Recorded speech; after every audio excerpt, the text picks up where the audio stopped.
Here, I'm going to share screen. Let's see, that. Share screen. Yeah, you got it now. Yeah. Go to the big view. And I'm going to wet my whistle. Okay.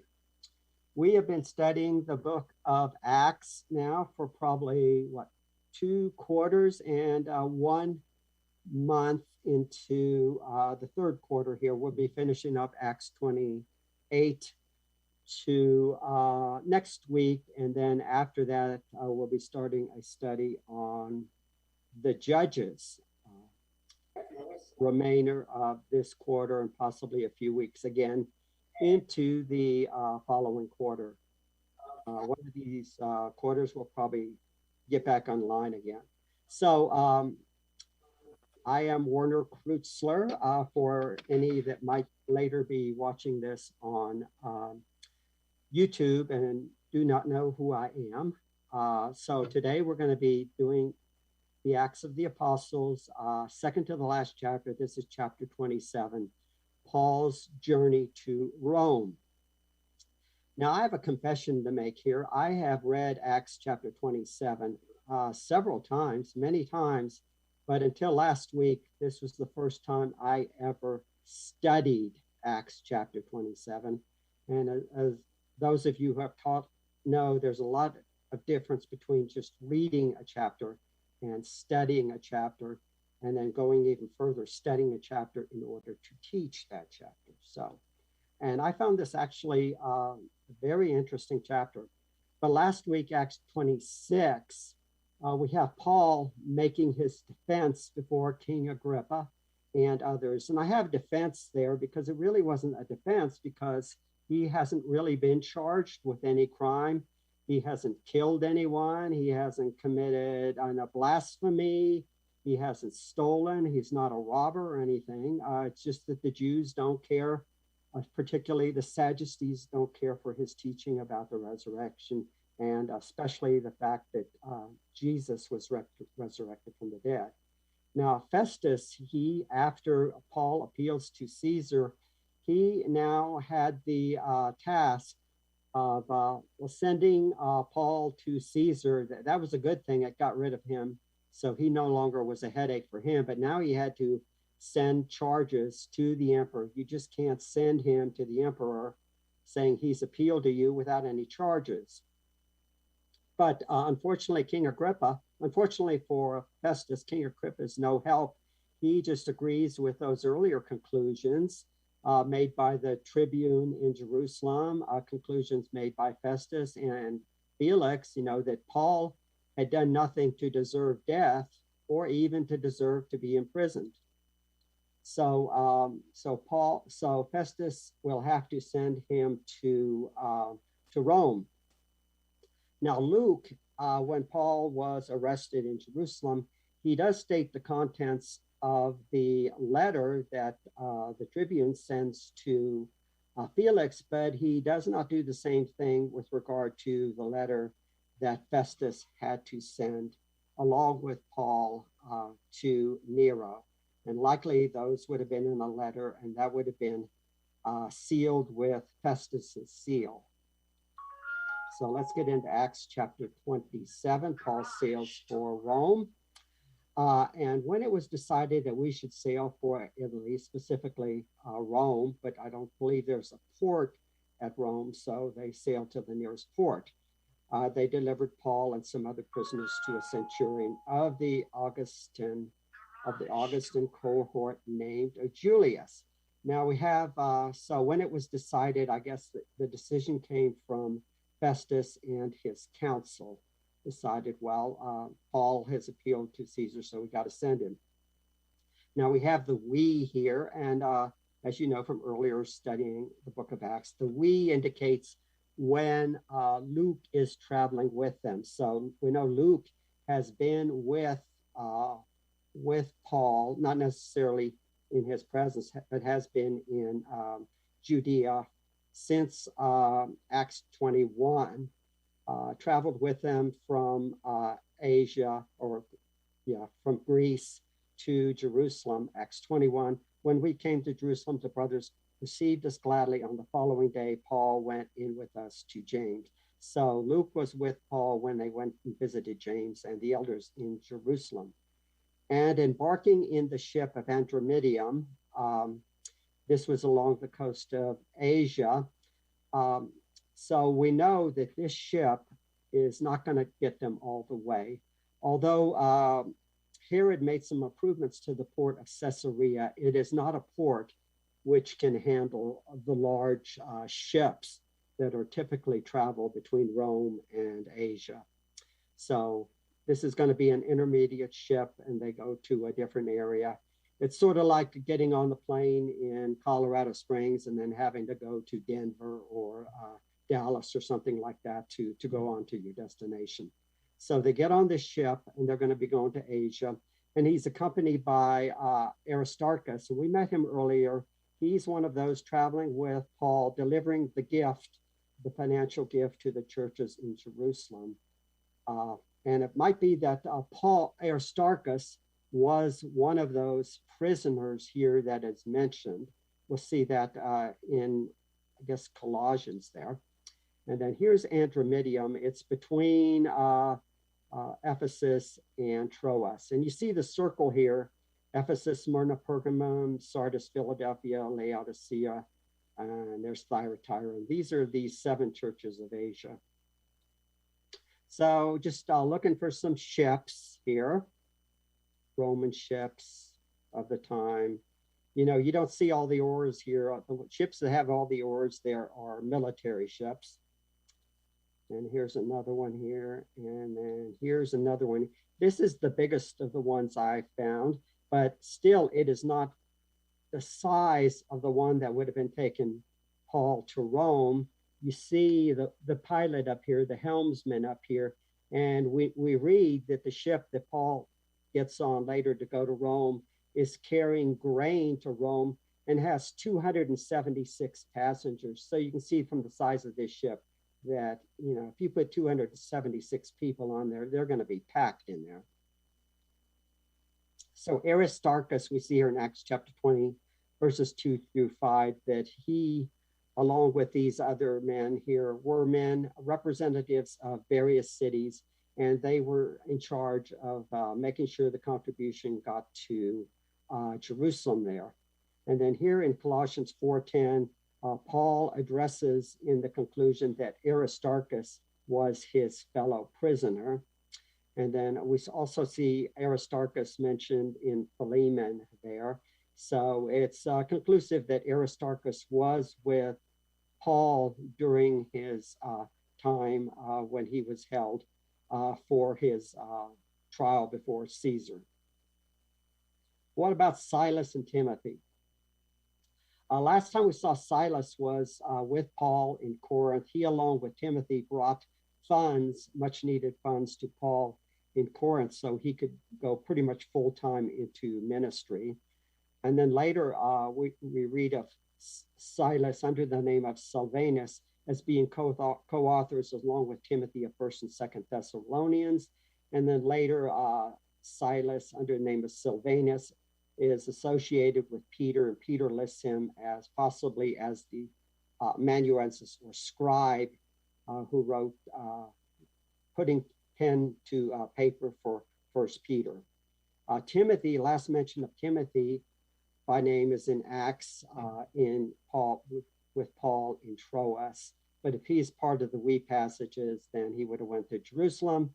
But since he didn't return, it's likely that Timothy just went as far as Ephesus. And when Paul writes to Timothy, he talks to him about doing the work of an evangelist in Ephesus, the same thing that Titus would be doing in Crete, according to Titus 1:5.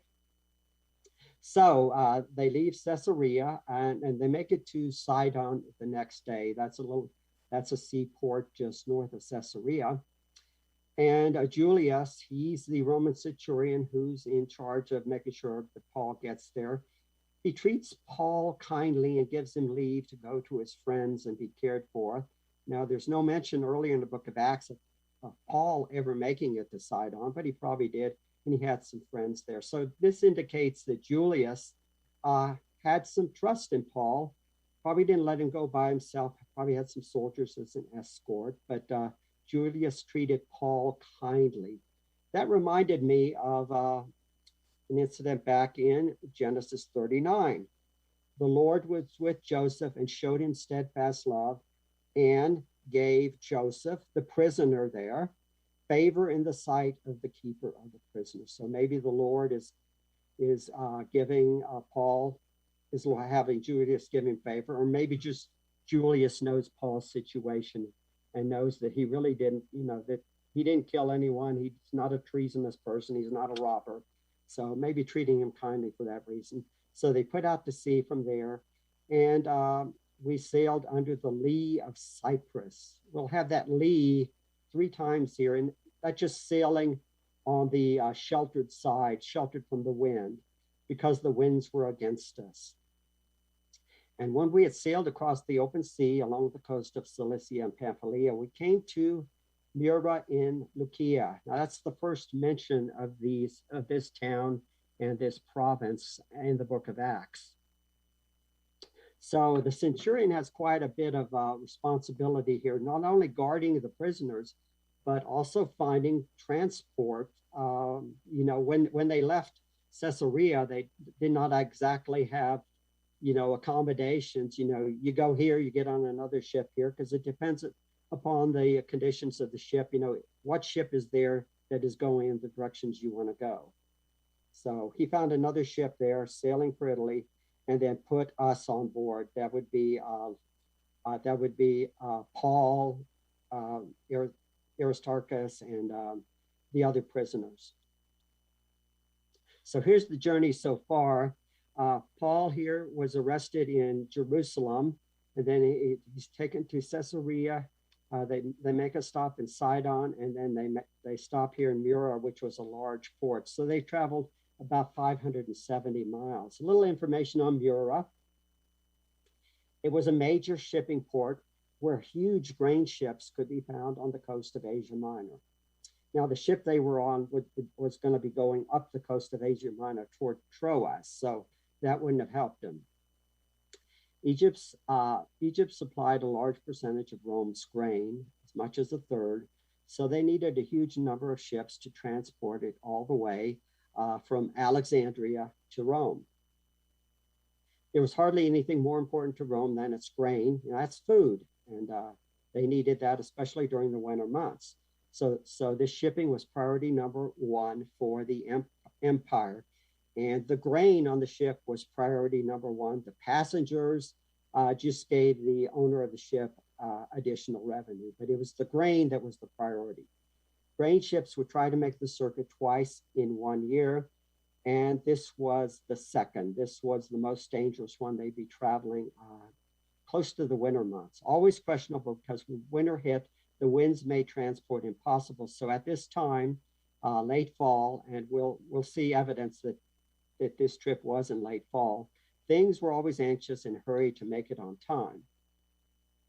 So they're making slow progress here for a number of days and arrived with difficulty. We're going to see those words, with difficulty, a lot on this trip.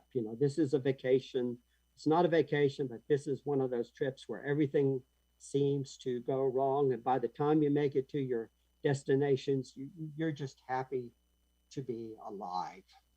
So they arrived with difficulty off Aeneas, and as the wind did not allow us to go any further, we sailed under the lee again of Crete off Salmone.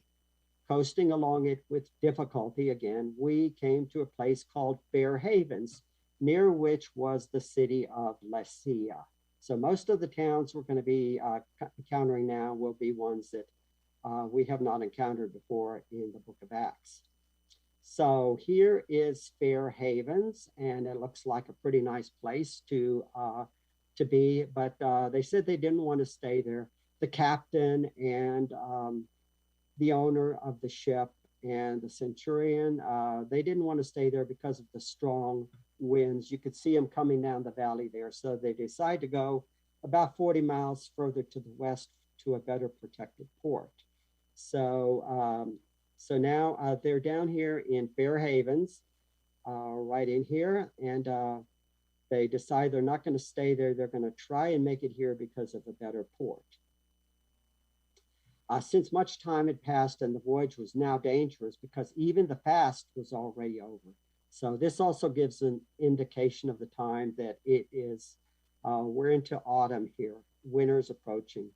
So Paul advised them, saying, Sirs, I perceive that the voyage will be with injury and much loss, not only of the cargo and the ship, but also of our lives. Now, this isn't any information that Paul is given, from the Lord or anything, but Paul has been, he's had quite a bit of experience in traveling, including shipwrecks. So he knows the situation with the weather. The timing is indicated by reference to the fast we read about, which would be tied to the Day of Atonement. So we are in the fall of late September and October, just before the winter months. And we will get to that in verse 12, saying we're close to winter. When sea travel would be especially perilous. If the year is AD 59, there's another source that says 60.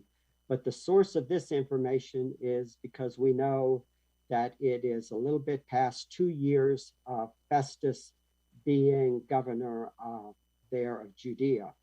If the year is AD 59, we are reaching mid-October, since the fast would have started on October 5th, and we are past the fast, so we're past October 5th.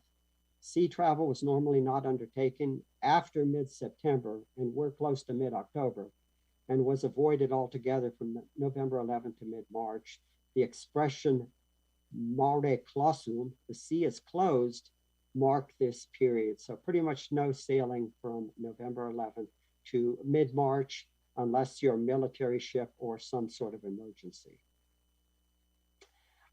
Since much time had passed and the voyage was now dangerous, because the fast was over, Paul advised them, saying, I perceive that the voyage will be with injury. This is based upon Paul's experience. If we go to 2 Corinthians, which had already been written at this time, Paul writes about his experiences. 3 times I was beaten with rods. Once I was stoned. 3 times I was shipwrecked. And spend a night and a day I was adrift at sea. So these were definitely perilous and scary times for Paul. So he knows the conditions that leads to a shipwreck, and he perceived that that's where they were headed if they continued there from Fair Havens. But the centurion paid more attention to the pilot and the owner of the ship.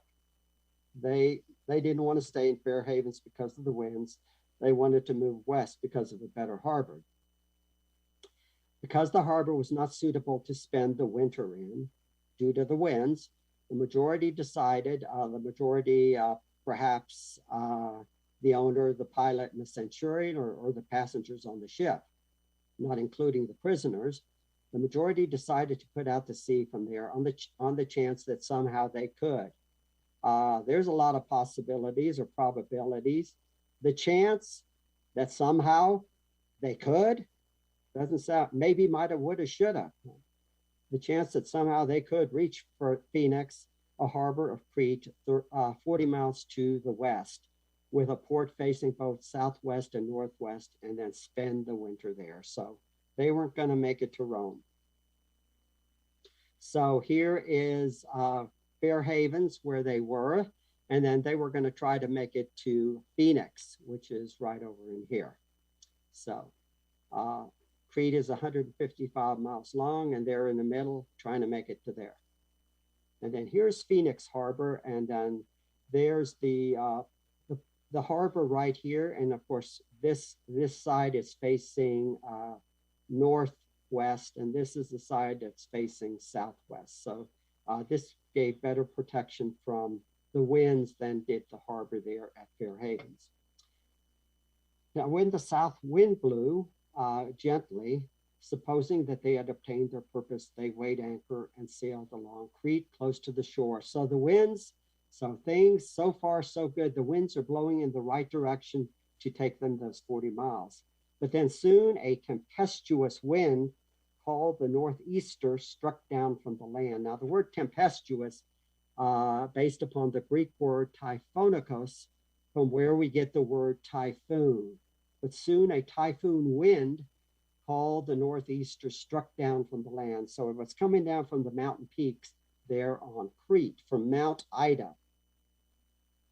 And when the ship was caught and could not face into the wind, we gave way to it and were driven along. So they tried to steer west toward Phoenix, and they just couldn't do it. So they let the wind take them to where the wind would take them. Running under the lee of a small island called Cauda, we managed with difficulty to secure the ship's boat. The ship's boat was a smaller boat hooked by lines to the big ship, and that's what they would use to go into ports where the big ship couldn't go, and they could get some supplies and something, and it could serve as a rescue boat.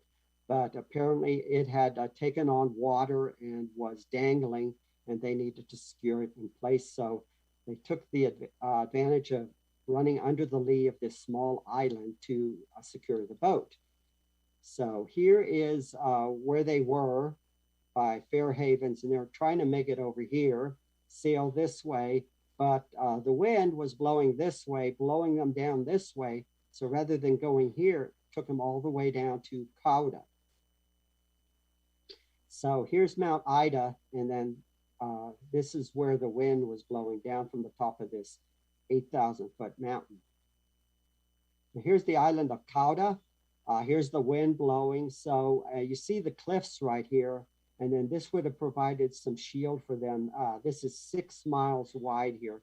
So while they are under this shelter here, they secured the ship there, and they secured the small boat, got the water out, and tied it, and they also secured the big ship, starting to come apart. So they tied ropes around the bottom of the ship, all around the hull, to keep the boat from coming apart. So after hoisting it up, they used supports to undergird the ship. That's those ropes, tying the ropes around the ship. And I'd hate to be the poor sailor that had to swim underneath the boat and carry the rope up. Then, fearing that they would run aground on the Syrtis, they lowered the gear, and thus they were driven along. Now, I said I never really studied it before, and I wondered, what is this Syrtis? I don't remember ever reading anything about the Syrtis when reading the book of Acts, but we'll see what the Syrtis is. So here is Fair Havens. They were trying to make it to Phoenix, 40 miles to the west. The wind was blowing them down here. Here's Cauda, and then they were sailing this way, and then here is the Syrtis. They were afraid of hitting this Syrtis. So we're going to find out what the Syrtis is. The voyages of Paul to his first captivity in Rome, his first captivity. So here's the idea that Paul spent time in Rome, then he was released, and then he was put into captivity again. This first captivity, this voyage found in Acts 27 took place. Here's a year later, 60 verses 59. At one point on the trip, the sailors expressed fear of the Syrtis sands, Acts 27:17. Because according to ancient historians and geographers who lived at about the same time as Paul and Luke, the sands, these Syrtis sands, are shallow gulfs off the northern coast of Africa, and the wind was blowing them in that direction. There's a greater and a lesser gulf there. We know these today as the Gulf of Sirte off the coast of Libya and the Gulf of Gabes off the coast of Tunisia. So once caught in the Gulf, it is impossible for a large sailing vessel, which we have here, to pull back out or to land safely on the rocky shoals there in northern Africa. The Gulf has fearsome cross currents and long sandbars, which extend miles out to sea from Libya. Once caught inside a ship, the ship is either destroyed on the rocks or marooned on a sandbar miles away from the shore. No hope of rescue. And they only had that one small boat. The ship taking Paul to Rome was one of the largest of its day. as it carried a heavy load of grain and will read, the 276 passengers. So this was a boat which would have had a large draft under the water. If the ship was caught in the quicksands of the Syrtis, then death for the passengers would have been inevitable. The sailors, therefore, had good reason to fear heading into this part of the Mediterranean Sea. So here's a picture. This is about the only pictures I could find. So this shows what the Syrtis looks like. And sometimes it'd be underwater and miles out to sea, and you might not be able to see it until you get stuck in it. Here's an image underneath the Mediterranean. Here's where they were. Here is Fair Havens. They were trying to make it here. Here is Cauda. It's on a plateau. So they were headed this way. And we can see the Syrtis here, where this is a rise in the Mediterranean here. And we can see the peaks here where the sands were up. So if they got stuck into this, they were headed this way. If they got stuck into this, then it would pretty much be over for them. Since we were violently storm-tossed, they began the next day to jettison the cargo. On the third day, they threw the ship's tackle overboard with their own hands. So they're getting desperate now. They're trying to lighten the ship. So if they came upon those sandbars, they would be above them. When neither sun nor stars appeared for many days, so there's no navigation. They can't see the sun, they can't see the stars, they don't know which way they're going. The winds, no small tempest laid upon us. All hope of our being saved was at last abandoned. Abandon all hope, ye who come here. This is counter to what Paul had been talking about earlier, the hope of the resurrection. Now there's the hope of just being saved here. Since they had been without food for a long time, not because there wasn't any food on the ship, but because they were just scared to death and perhaps seasick, couldn't hold food down. They were not, so they just didn't eat. Paul stood up among them and said, "Men, you should have listened to me." So is this Paul saying, "I told you so"? "Men, you should have listened to me back there at Fair Havens and not have set sail from trying to go to Phoenix and incurred this injury and loss. Yet now I urge you to take heart, for there will be no loss of life among you, but only the ship." Of course, that's good news for all of them, but still some bad news for the owner of the ship. I'm thinking here, we think, what would Jesus do in this situation? Well, we know what Jesus would have done. He would have stood up, faced the wind, and said, "Peace, be still." But we don't know. Did Paul have that power? He healed people, but when Jesus did that, that was the one miracle he did where even his apostles were amazed that he had power over the winds and the waves. And Jesus healed people. Jesus brought people back from the dead, but Jesus is the only one who was able to calm the sea. For this very night there stood before me an angel of the God to whom I belong and whom I worship. Now I wondered about that. Paul is speaking to a predominantly Greek and pagan audience. The word is angelos. Would they have known what an angel is? So I wondered, does any other versions have a messenger, which is what an angel was? And yes, Young's literal was the only one who translated it as a messenger. And I think Paul spoke Greek here, and I think that's how they would have actually taken it, because spiritual angelic beings would have been foreign to the people he was speaking of. So there stood before me an angel or a messenger of the God to whom I belong and whom I worship. He doesn't specifically mention his name. And he said, this messenger said, "Do not be afraid, Paul. You must stand before Caesar." So Paul knows that he's going to face Caesar, which means he's going to survive. "And behold, God has granted you all those who sail with you. So a couple of promises, and now Paul speaks to the men. So take heart, men, for I have faith in God that it will be exactly as I have been told. But we must run aground on some island, which is Paul is repeating that. The words here in a different color font, do not be afraid, behold, and take heart. Those words are imperatives in the Greek. So Paul, do not be afraid. Paul, behold, God has granted you the lives, and men, take heart. When the 14th night had come, 14th night of this storm, as we were being driven across the Adriatic Sea, about midnight, the sailors suspected that we were nearing land. So they took a sounding and found 20 fathoms. That's 120 feet. A little further, they took another sounding and found 15 fathoms. And fearing that we might run on the rocks because they were getting closer to land, closer to the rocks, they had less water underneath them.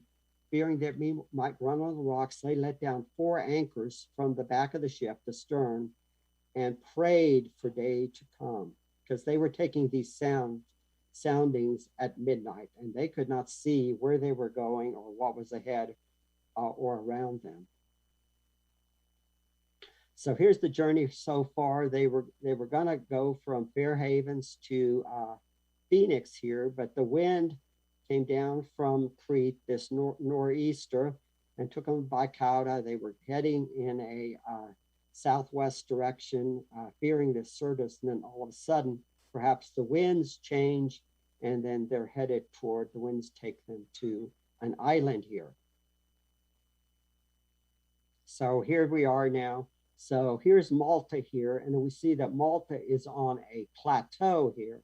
So that might explain why, as they're going along on this plateau, that as they're going along, the depth would decrease. And as the sailors were seeking to escape from the ship and had lowered the ship's boat into the sea under the pretense of laying out anchors from the bow. So these sailors were even scared, and they said, we're going to take the smaller ship and lay out some additional anchors at the bow of the ship, keep it from going left and right, in addition to the anchors at the back. But they were actually just trying to escape the ship. So Paul, I guess through knowledge, supernatural knowledge, realizes that their stated intentions was not their actual intention. So Paul says to the centurion and to the soldiers on board the ship, whom the centurion commanded, unless these men stay in the ship, you cannot be saved. I thought that was a little unusual. Why not, unless these men stay in the ship, they won't be saved? But Paul is saying, if they leave the ship, then the people in the ship won't be saved. So, so the centurion agrees with him, and he has the soldiers cut away the ropes of the ship's boat, and there it goes. So a little bit more reason to abandon hope, because they no longer had the rescue boat. As day was about to dawn, which time do I have left? As day was about to dawn, Paul urged them all to take some food. Finally, it'd been 14 days and they haven't eaten. They're very depressed, perhaps sick. 276 people on there. You can imagine them being sick and the conditions on board the ship. Today is the 14th day that you have continued in suspense and without food, having taken in nothing. Therefore, I urge you, take some food, for it will give you strength. Certainly, Paul here is caring for the needs of the people here. For not a hair is to perish from the head of any of you. And Luke seems to be very humble here. There's no mention of, seems like this would be something Luke, the physician, would be encouraging the people. I'm a physician. let me tell you, you need to eat some food, but it's Paul that is the one that is encouraging them to take some food and gives them some encouragement. Not a hair of your head shall perish from any of you. So, your lives are going to be saved.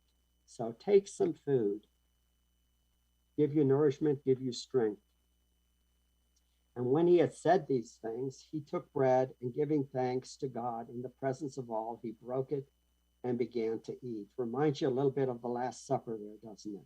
Took bread and gave thanks to God. Then they were all encouraged and ate some food themselves. So Paul here, we generally think of Barnabas as being the son of encouragement here.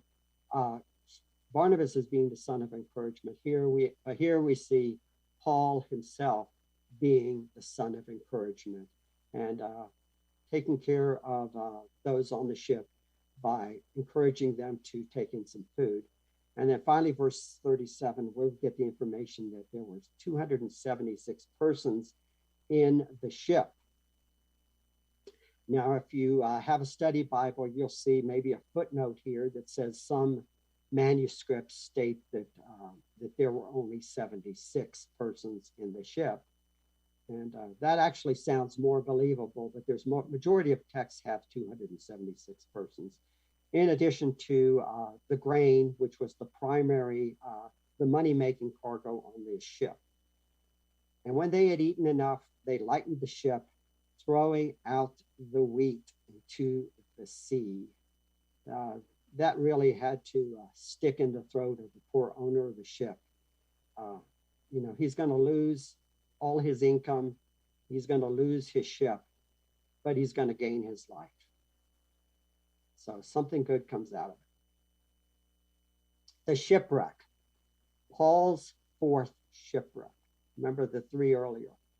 Now, when it was day, they did not recognize the land, but at least it was day and they saw land and there was a bay with a beach, a possibility of a place to take the ship, to ground the ship, on which they planned, if possible, to run the ship ashore if the winds were blowing in the right direction. So they cast off the anchors and just didn't pull them up, just left the anchors in the sea. And at the same time, loosening the ropes that tied the rudders. We'll see why they may have done that. Then hoisting the foresail to the wind, that's the sail in the front of the ship, which would drive them in a forward direction. They made for the beach, but they don't make it. They strike a reef. Striking a reef, they ran the vessel aground before they got to the beach. The bow stuck and it remained immovable. They couldn't move the ship. The lifeboat is gone, and the stern was being broken up by the surf. So loosening the ropes that tied the rudders. So we'll see a ship right in here, and then we see the rudder right in here, and perhaps these are the ropes. Let me go back here. But if you look at these rudders, one on each side, if you loosen these, you can actually, from this, you can actually use this like an oar. And from that, you can move the stern of the ship right and left and steer the ship that way and actually supply some force of your own rather than just the foresail by using these two rudders right here as oars in addition to rudders. The soldiers now, since they were aground, they were responsible for the prisoners. And if any of the prisoners, particularly those that had, sentenced to death, were to escape, then the soldiers would be held responsible for that. We saw that in Acts chapter 12 with the soldiers that were trying to guard Peter, and then also with the Philippian jailer. So they were going to kill the prisoners so that they couldn't swim away and escape. But the centurion, wishing to save Paul, kept them from carrying out their plan, which they did by the centurion prohibiting that. Now he is responsible for any prisoners that escape. The soldiers now are free from any responsibility since they were prevented from killing the prisoners. He ordered those who could swim to jump overboard first and make for land, assuming Paul would be one of those, since if he didn't learn how to swim after those 3 shipwrecks, well, then that's something he should have done. So he ordered those who could swim to jump overboard first and make for land, which they did. And then the rest of those could hold on to planks or pieces of the ship. And then the sea then would carry them into the shore. And that's what happened. And so it was that all were brought safely to land. Okay, what do I got here? All right, last week I think I went 6 minutes over, and today I'm going to give you back 5 minutes. Unless there are any questions, that is it. Well, I got one more slide here. So I spoke too soon. This is a good map here. Acts chapter 27, 28, Paul's voyage to trial in Rome.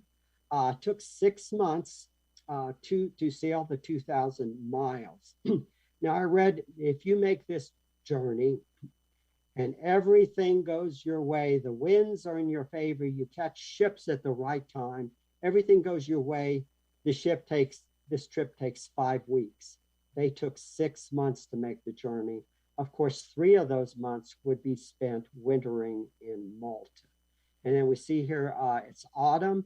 Paul leaves Caesarea. They make a stop in Sidon. Paul is allowed to visit friends there. They sail around the lee of Cyprus.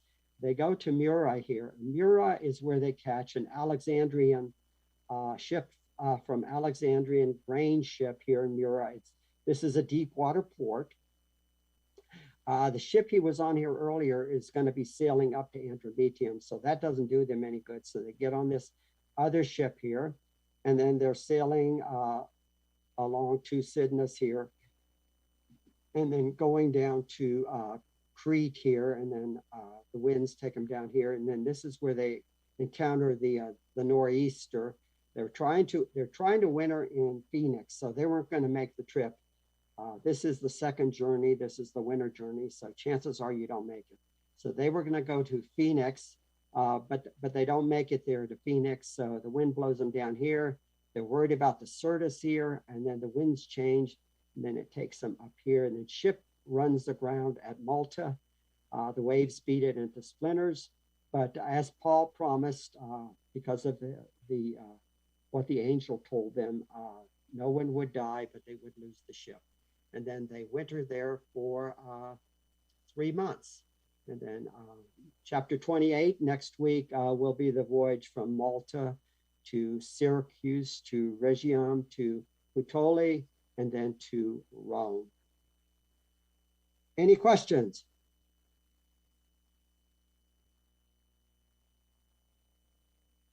Well, that's all there is, because there ain't no more. No question. Great lesson. Thank you. I've read it a lot of times, but I really didn't realize what all was happening. So we appreciate you very much. Yeah. So Werner. If you ever go on a vacation and worst thing that happens is they lose your luggage, just think about